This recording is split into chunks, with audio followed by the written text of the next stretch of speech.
Ladies and gentlemen, this is a historic video on the Gotham Chess YouTube channel. In this video, I will share the story of how Indian superstar comedian Samay Raina won the Super PogChamps tournament on chess.com. Here's a little bit of context. PogChamps is a tournament that started during the pandemic when chess was just beginning to boom. It was organized by chess.com and it featured prominent content creators and streamers who played chess as a hobby. There have been multiple editions of this tournament. This one was called Super PogChamps because a ton of people who played were above 1,500. Multiple people who played were past 2,000. And one of the people playing was Samay. Samay, along with Sagar Shah and Amruta from Chess Base India, helped popularize chess, in particular in India, over the last half a decade to levels that have never before been seen. Samay has since returned to comedy. Right now he's been on tour. But his rating is around 1,700, and he asked me to work together for this tournament. He was like the 6th or 7th highest rated player, and against all odds, he won the entire thing. I think his chances at the very beginning to win the entire thing must have been at like 2%. And I said, let's work together, let's do it, let's see what happens. This was the greatest generational run ever seen in sub-master level chess. What I am about to show you should inspire you. And I'm recording this on the night of my birthday. My wife, my wonderful wife, baked a cake. Check out her channel, Lucy Makes Food. Got me a beautiful present. Like, we went to dinner. And now this is the final birthday present that I could have gotten my guy, my friend, my student for the last like 72 hours. He won the freaking tournament. Okay, here we go. Here we go, Samay, right? So before the tournament began, I recorded him a 10-minute video. I gave him a brief of the playing style of his opponents and a little bit of opening advice. So first round is the round robin. Everybody plays everybody, right? So Samay is just playing everybody. You see his first round opponent is around his level, 1,600, right? And he won the first game, to his credit. And then they're playing this game. And I told Samay, I was like, hey, your opponent plays the London. So the best way to play against the London, if you want an easy game, you got to go D and C pawns together, get your knights out, get the light squared bishop out, play e6, bishop d6. That was what I told him. I was like, if you're going to face a London, the easiest way to do is just to do exactly that. And he listened, man. Great student. By the way, here, cutting edge, if anybody wants, like high level, play, queen to b6 is a nice way to put pressure. By the way, I think I'm going to put this video out on December the 6th. If you're watching in the first 24 hours, it comes out. Today is the last day to get the Black Friday sale on Chessly. And you might want to really check out my content because some of these opening recommendations are all there. So in this game, Samay just followed all protocol. I told him to not allow the opponent to put a knight on e5. My guy, he listened.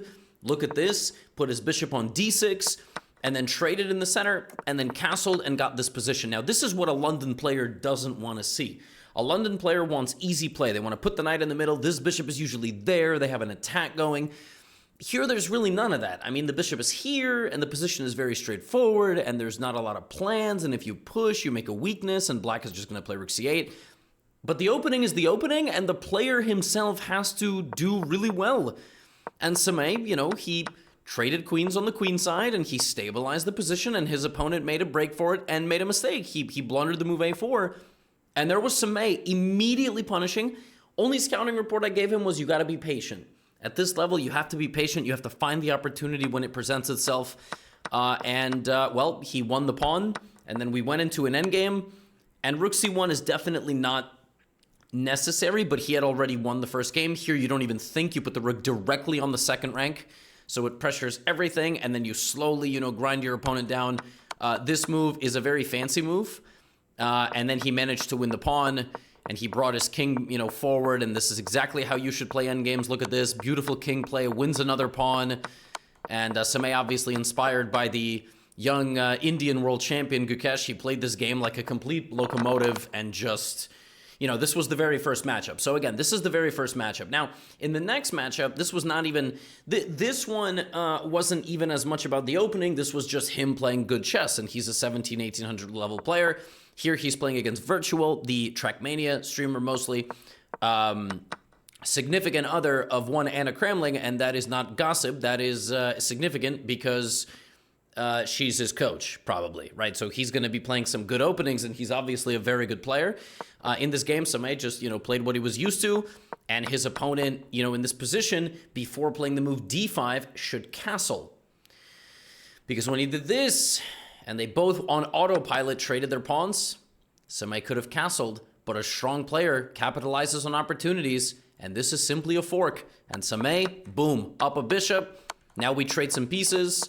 There we go. Bring the bishop back. Rook, bishop, a lot of pressure. Rook c3 is a little bit, he's trying to go down. Very nice. Trades everything off. And as a bonus, bishop d4 doesn't quite work because of the move e5. But Samay just, kept it defended. And then he ended up converting quite nicely here. He needs to stop mates, and he needs to stop this kind of idea. So he gave a bunch of checks. And then when he realized he can do this, he took the pawn.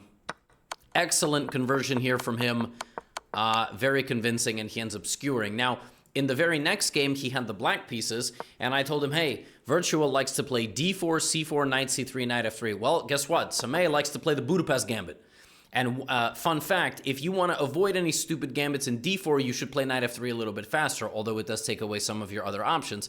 Now, Budapest Gambit is a very nice opening because it honestly, if black knows everything and white knows everything, it's like 0.7 for white, but it's like completely playable. Not in a slow over-the-board game at the World Championship, but at all of your levels, it's totally playable. And here we basically see why. Like, defending this pawn is not easy. If you go bishop f4, I get my bishop out, and then I play with my queen.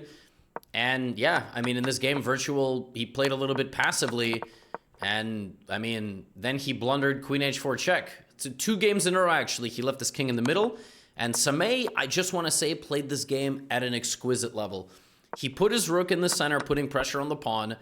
Then he brought his knight in here. You can't take it because it's mate. You take the rook. Then he traded and found this fork.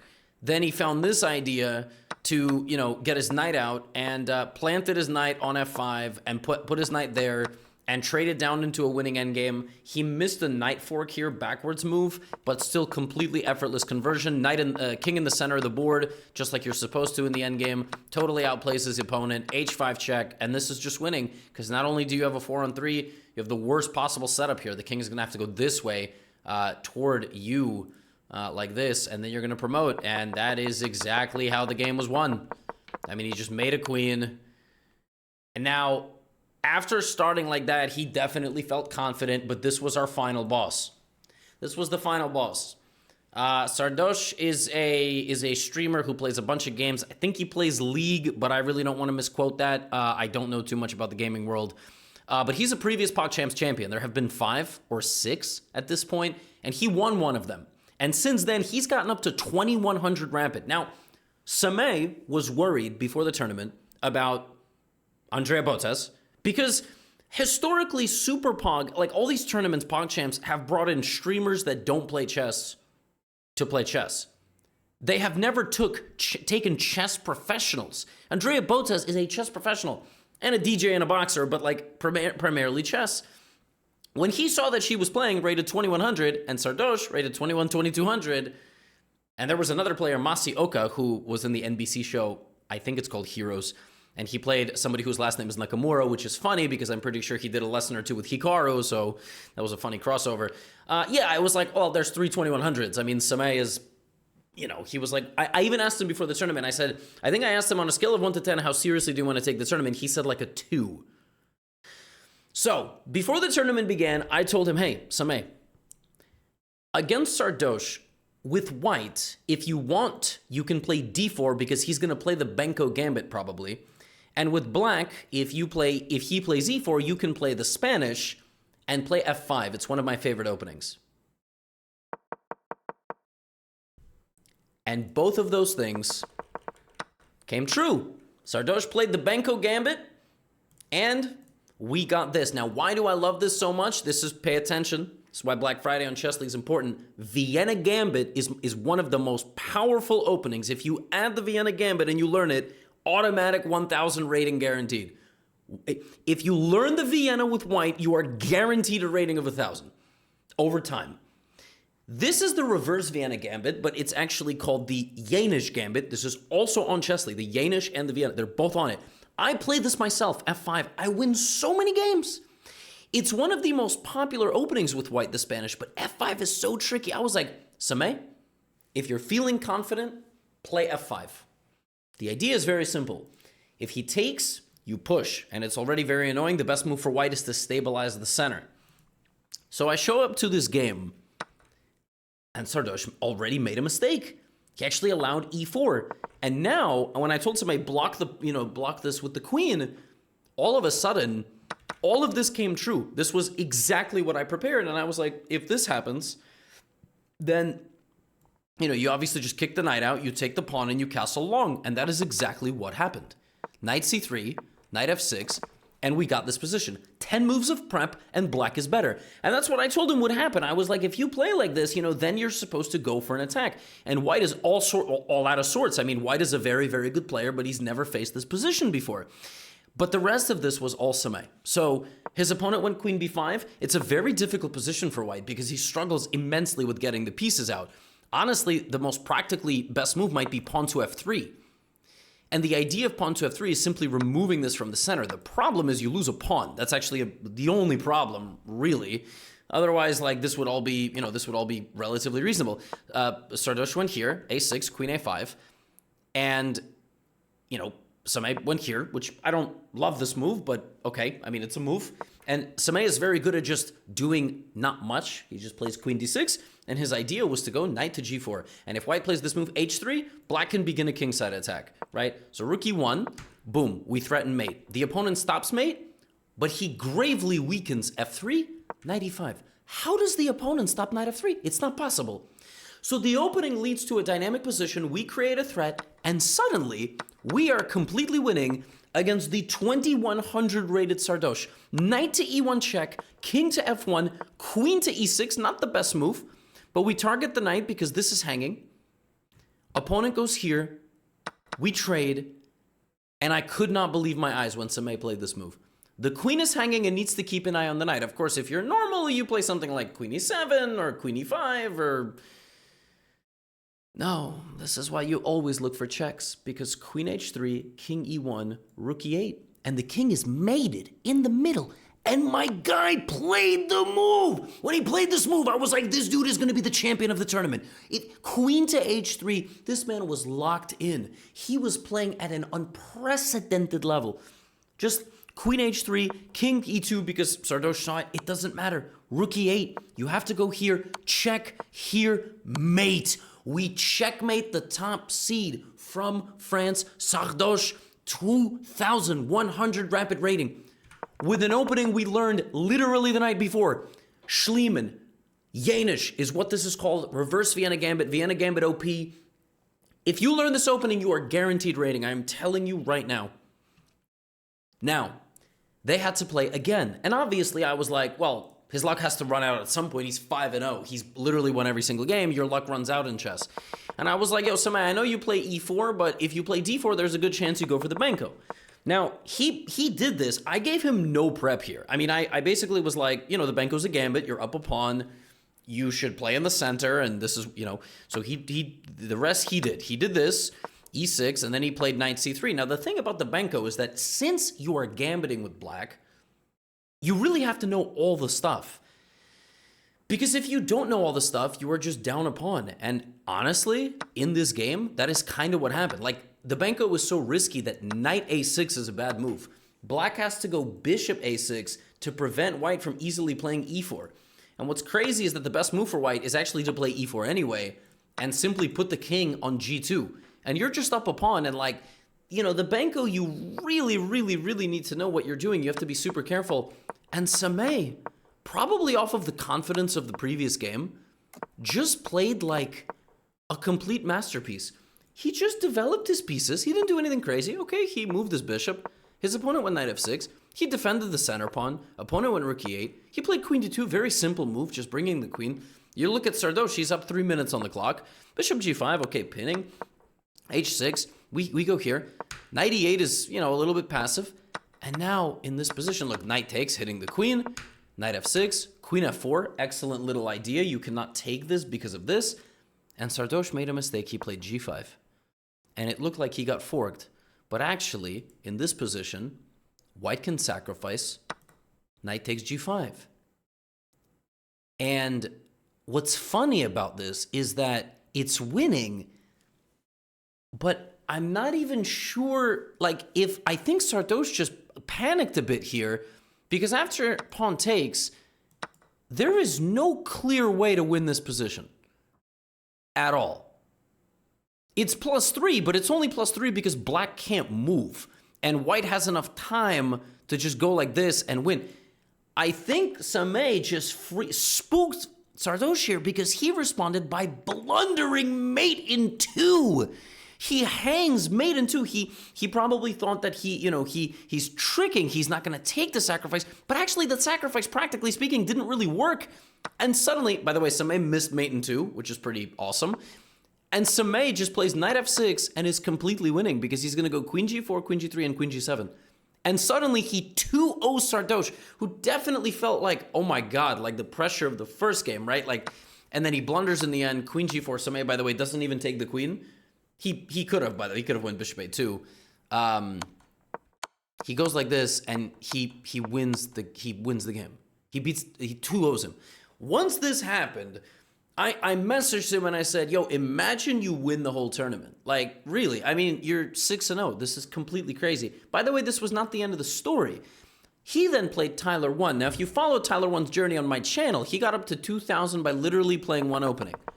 And it's this opening. He plays the cow every game. The cow is not a real opening. Anna Kramling popularized something called the cow. I mean, I don't know why it's called that. It's not a good opening, but it's unkillable. Let's put it this way. You just are slightly worse because you're obviously breaking chess principles. You're putting knights out on the edge of the board. It can't possibly be a good opening, right?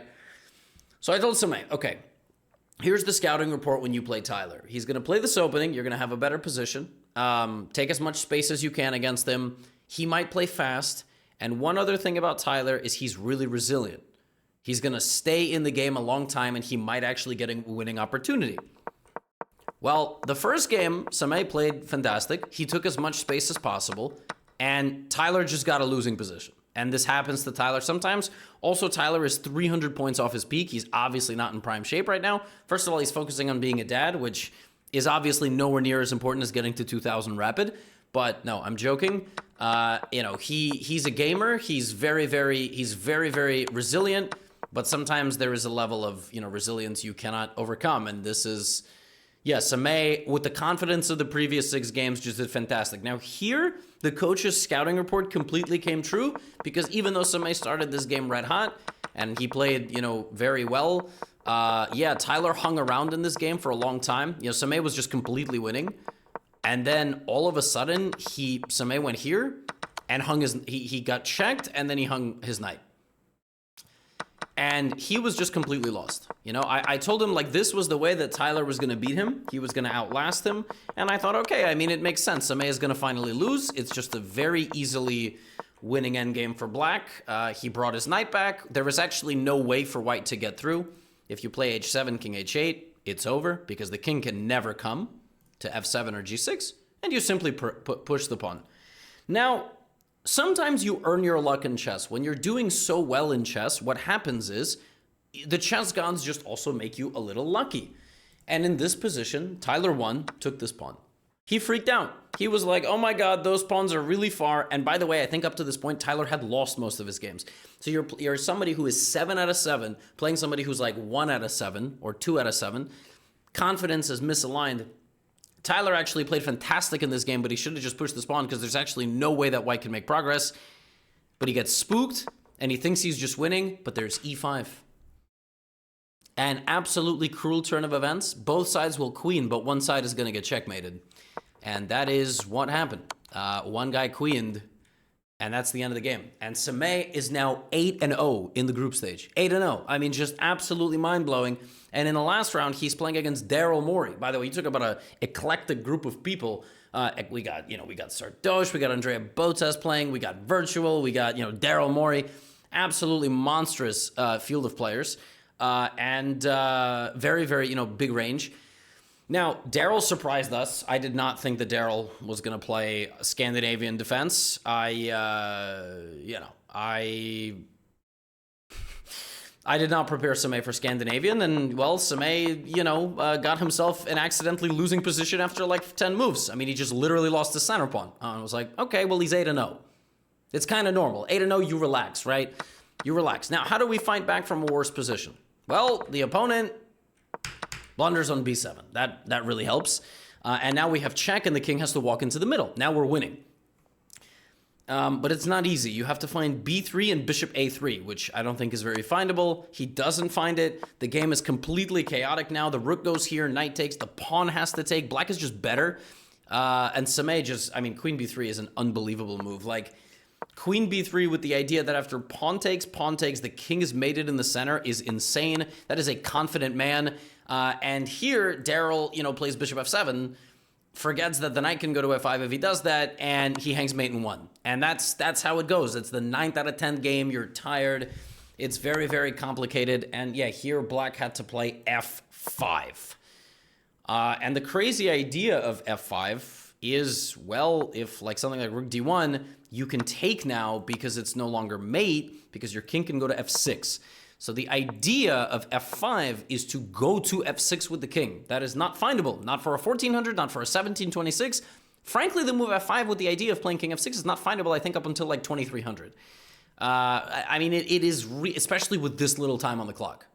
Now, if you're watching this and you're 2100 for some reason, and you're like, what are you talking about? I would have seen that. You're lying to yourself. If you have 155 on the clock in this position, you're panicking. Your king is in the center. So Seme wins another game, and then this is his final game, okay? He has 9 out of 9. He's won every single game.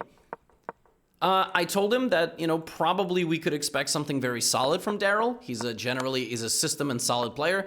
Seme played very intelligently in the opening. He got himself a very nice position, dc4, knight e4, very creative move. If you take the knight, queen d1 is mate, and he was just totally winning. But here he got way too bold. He should have just played simple chess. Knight takes bishop, knight takes, bring the bishop back, the queen has to guard, long castle, white resigns. Keep it simple, kiss. Keep it simple, stupid. Or keep it simple, Seme. Right? Keep it simple, Seme. Should have, but okay, he got a little fancy. He was like worse. He was losing. And then, in the very, very complicated game, his opponent blundered that after pawn takes bishop, this is not mate because the queen protects. And very quickly, Seme won again. So folks, I could end the video right there. In fact, I wanted to end the video right there. Seme went 10 out of 10 in the group stage. He beat every single person that he played. The odds of that happening, probably below 1%. Really. I mean, just like a miracle. A miracle. Now, you saw some of my preparation, like the London game and maybe, the Benko and the thing against Sardosh. But he also played so well. He was worse in a couple games. He fought. He was resilient. He was smart. He took his chances. Now, here came the nightmare. Seme had to play Andrea Botes. FIDE-rated player, experienced player. As much as I was hyping him up and saying, you're the better player, etc., etc., I knew it was a tough task. She's one of the best players in the field. She was a favorite, probably. Now, I prepared him all the same. Maybe we will release the training footage. Here's what I dissected about Andrea. She likes to play Sicilian with black. She likes to play the dragon, and she likes to play the King's Indian.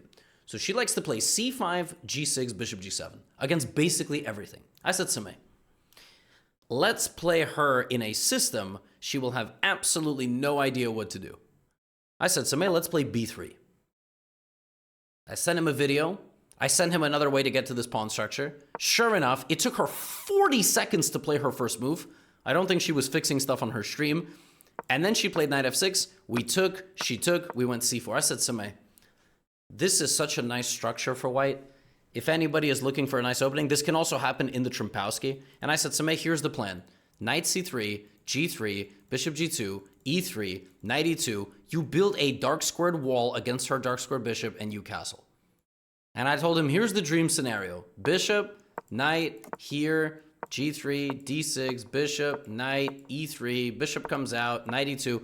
I was like, Samay, we are going to absolutely neutralize everything. I was bewildered. Andrea spent 2 minutes here and found the best move. This is a counterintuitive move. Even at my level, people aren't playing this against me all that often in Blitz. The point of this move is your queen comes out, and then even though it gets attacked, this position is good for black because the center is so open. White doesn't get a solid structure. When this happened, I was like, uh-oh. She's playing really well. That's not a good sign. Like, she's obviously really locked in. And I was like, Samay, remember, G3, bishop G2, E3, knight E2, let's go. He blundered immediately. Like, this looks like the move you want to make. But you need the pawn to stabilize the knight. You need to finish your development here first. And she found the best move immediately. The bishop is not going there. The bishop is going there. And it only got worse. Samay tried to get back to the thing that we were, and I felt so guilty here. I was like, why did I? Oh my God, I'm the worst coach in the world. I tried something and then it didn't work. And then here, he had a chance. He could have stabilized with F3, everything. I know it's ugly, but you need to defend the pawns with pawns. F3, knight E2, castle, and then the position would have actually been really good for white because black wouldn't have had anything. But he went here, and when the queen is defending the center, it's really not a good sign. There was a pin here, there's a pin here, and Andrea here found such a nice idea. Knight C5. And she just trades down the middle, and she's just better. She's up a pawn in the opening. And I was sitting there like, oh, I'm such a bad coach. Like, I should have seen this coming. I should have, given him a little bit more prep. I should have done something. And then she just played fantastic. She traded into this endgame. I was so annoyed. The only chance here for Samay, he can't do anything. He's going to lose a pawn. The only chance was rook d6. This was the only chance. And had she gone king g7, he would have gone rook b6. And this is actually a draw because black has to go back.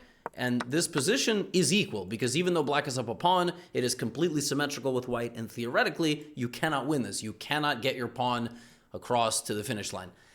But whatever. Rook d6 is the move you have to play. And this is still winning because black can take, a5, secure this pawn, and win. But Samay didn't see that. It probably already thought he was losing. Andrea in this game... Yeah, I mean, like, she played like 2100 level, like really, really, really well. She promoted, he played a stalemate trap, and she won and he resigned. He resigned and she won. When I saw this game, I was like, uh-oh, we're in bad shape. We're in bad shape. I mean, she's playing extremely well. Nothing we can do. So we go to the second game. Now, like I said, in that first game, the prep was this idea. Now, one thing I also noticed about Andrea is she plays a lot of Jobava London. She's good when she's attacking. So I said, Samay, here's the plan. We're going to play the Dutch. This is what I said. I said, Samay, we're going to play the Dutch. Here's our idea. Knight f6, e6, b6, bishop b7. Actually, quite similar to the setup with white. Andrea then went here. I was like, what the what? What is this? And Samay, one other thing, they made my boy play at 5 in the morning. I know that we have a lot of time zones. We have Los Angeles and we have wherever he is in India. I don't know if it's Mumbai. I don't know. But it's like 12-hour time difference. Samay was playing these games at 5 in the morning. So I was watching him, feeling pain for him, feeling like they rigged it against us. If they were going to rig it for anybody, they should have rigged it for the Indian audience. Should have been like, Andrea, you play at 4 a.m. and Samay, you play at 1 p.m. or whatever, 4 p.m. And it backfired, our prep backfired so fast because here with black, you go here, you go here, you go here. I don't know what he was thinking about here. This might have been the worst move he played of the entire tournament. He went g6. This move doesn't make sense on any planet, in any universe, in any galaxy. The move h4 is a strange move, but it is only justified if you play the move g6 because white will go h5 and actually have an attack. The move g6 cannot be played. He plays it, and he's just lost. And I remember I sat there and I was gutted. I was like, I let him down. I should have let him play his own style. I should have But I believe he's very resilient. He's down a pawn. He survives the mistake in the opening. He begins developing his pieces normally. He gets a good structure. Also, he tried to go win her pawn, and she just shut it down. Like, she was playing like the Terminator. And they got to this position. I was like, you know, the way she's playing, he has no chance. I was like, she's playing unbelievable. Well, what can she do here? How is Samay going to make counterplay? You know, you have a good coach, but you need the student to lock in too. B5, she just took the, you know, and now she just brought the queen back. She got the knight. She traded the pieces. She's playing excellent. Samay clearly looking for this, but it just doesn't work. It just doesn't work. He's going to lose the piece in the center. And in this position, he's down 2 pawns, and the position is +4, and she won the first game. Now, what she could have done here is she could have just moved her king off of the C line. But after pawn takes, knight takes, she got spooked. She got spooked. Why'd she get spooked? The queen is hanging. Right, the rook sees the queen, but the queen is hanging, so you would take with the discovered attack, and then this. Now, the simplest move, keep it simple, stupid. Knight takes, queen takes, slide over. There is no mate. Knight takes, queen takes, there's no mate because the queen stops that. Now, if you don't see that, you will get spooked. And that is what happened. She blundered knight d3, which Samay found with 10 seconds on the clock, and then he won her queen, and then he won her knight, and then he brought the rook, and like the Terminator, kicked the door down and won the game.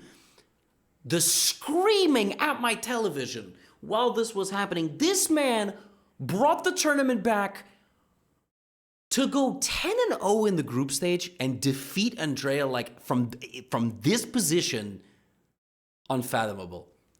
So now they had to play a tiebreak. The problem of the tiebreak is that it's a 5-minute game, and the person who gets white is the person with the average higher accuracy in the game. Samay goes back to the same opening, but we haven't had a chance to do a pep talk. I haven't had a chance to be like, Samay, this is the way you're supposed to play this position. C4, take, and then you have to... I didn't give him... We didn't have a chance to communicate between the games. There was not enough time. So he just wings it. He wings the opening. They get into a scrappy game, right, where nobody understands the structure. But he plays extremely well, gets the queen trade offered, knight c3, and now here he did something that was so unfathomable to me. I just couldn't understand. He has a pawn, a knight, a queen, and a rook pointed at the same square. Like, you don't even have to think. You just play knight e2. Maybe you play g3, bishop g2, or maybe you play knight e2, knight f4, knight t5. Whatever you do, you develop all the pieces. But like, hey, bro, go knight t5 for God's sake. Like, this is clearly the point of the position. But he didn't do it. He didn't do it. I was panicking, man. I was like, oh my God, Samay, you gotta put the knight on d5, bro. You gotta put the knight on d5. Your position is screaming for it. It's begging for it. It's asking for it. Knight to... Oh, no. Where are we going? We're trying to attack the pawn. She goes b6.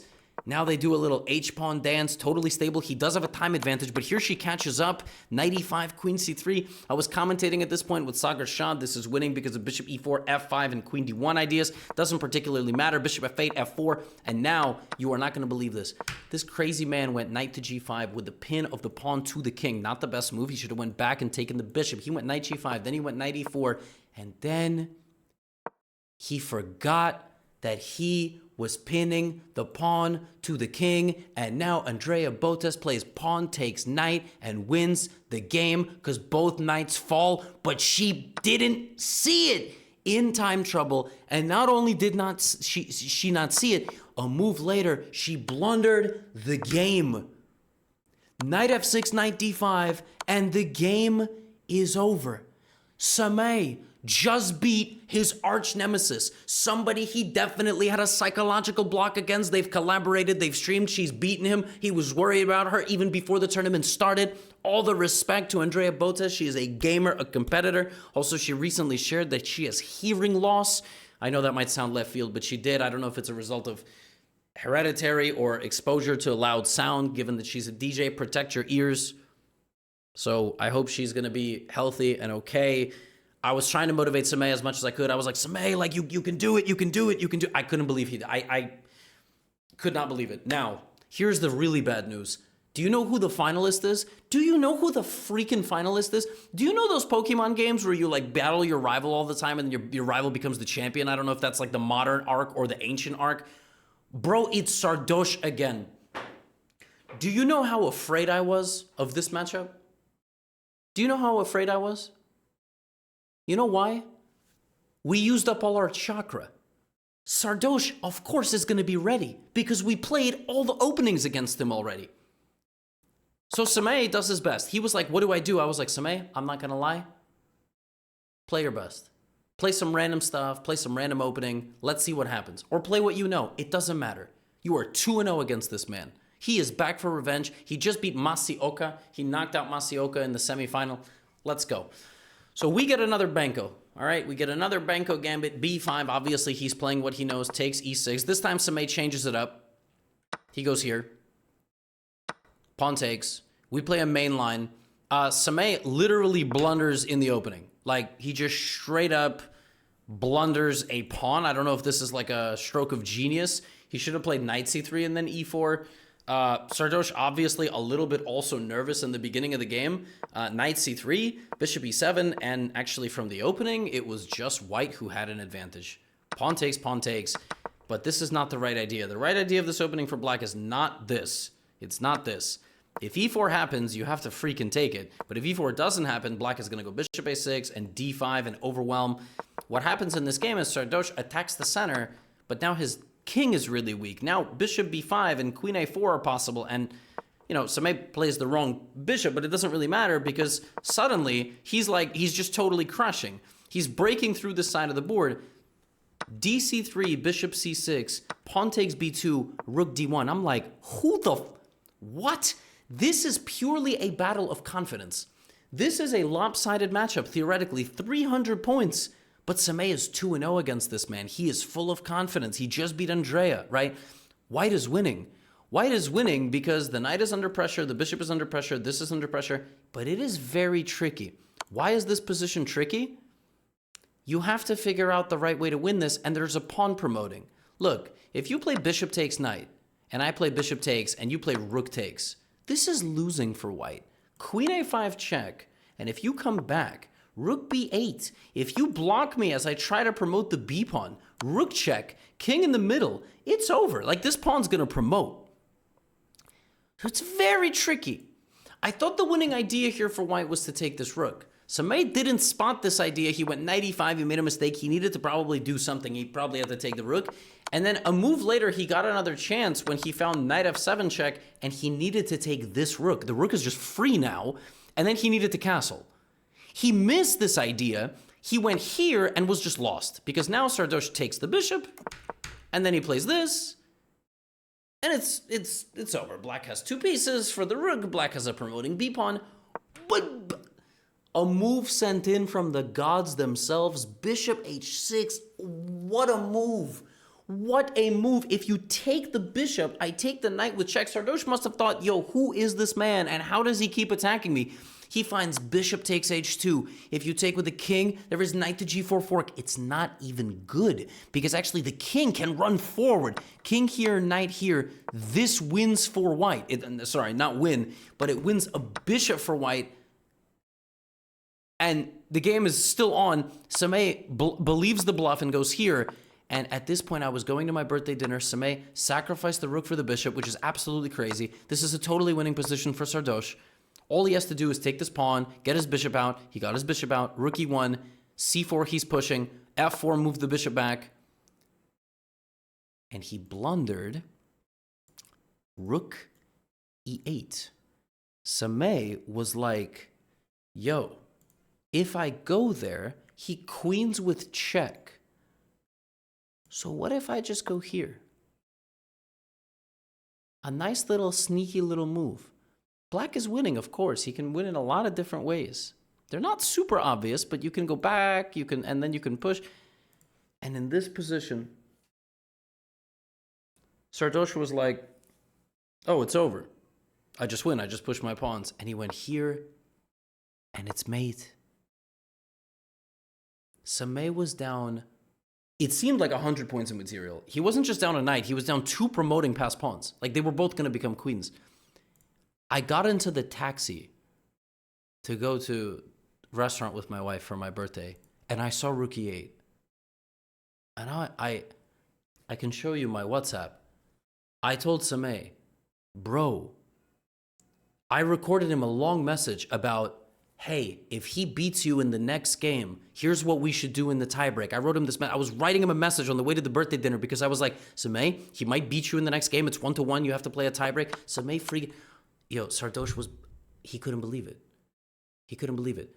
The stronger player is 0-3. Sameh is 3-0. He just beat Sardosh 3 times. He beat Andrea Botas. What is going on? We go to the last game. And here he comes with the Sicilian. I told him just play whatever. Play whatever. Play what you know. He plays what he knows. D4. Takes. Sveshnikov, Kalashnikov actually, technically, but then it became a Sveshnikov. A6, knight A3, B5, and then it became a Sveshnikov variation. But yeah, he plays this variation with E5, D6, knight A3. This has all been played before. C4, he took on C4. You can also play B4, but he just took. And, this is a very decent opening for black. It's very solid. It's very resilient. And he put his knight in the middle. He traded pieces. He offered a bishop trade. He doesn't have to win. Sardosh has to win. Rook E3. And Sameh went take, F5. Man, this is like expert level play. This is brilliant. This is exactly what you do in these Sicilian positions when you can get these pawns moving against the enemy king, and then you have all these dynamics on the queen side.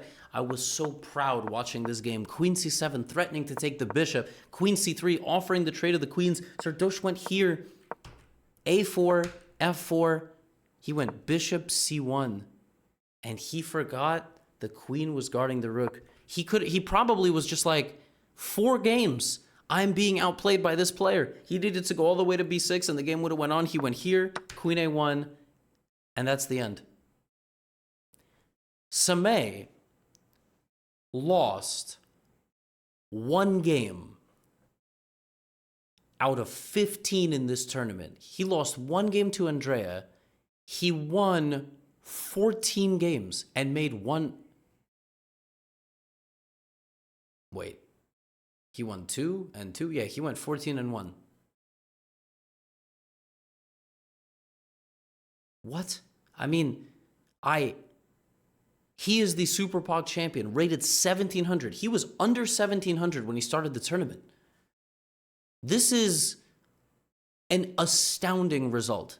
The amount of, he had to display such a degree of boldness to play openings I was recommending to him for the very first time. He was resilient, he was sharp, he was accurate, he was bold, brave, he was lucky. I mean, you need everything to win one of these tournaments, and he got it all. He really got it all. I cannot believe it. This man is the Super PogChamps champion. Insane. Absolutely insane. To pull it off the way he did. Shout out to him. Shout out to Sagar and Amruta, who were covering this live on the Chess Base India channel. Just unbelievable. And he's donating all the prize money to Chess Base India so that they can, promote future stars in India. I'm so proud of him. I'm so happy for him. And wow. I don't have much else to say. That's all I have for you today. Get out of here.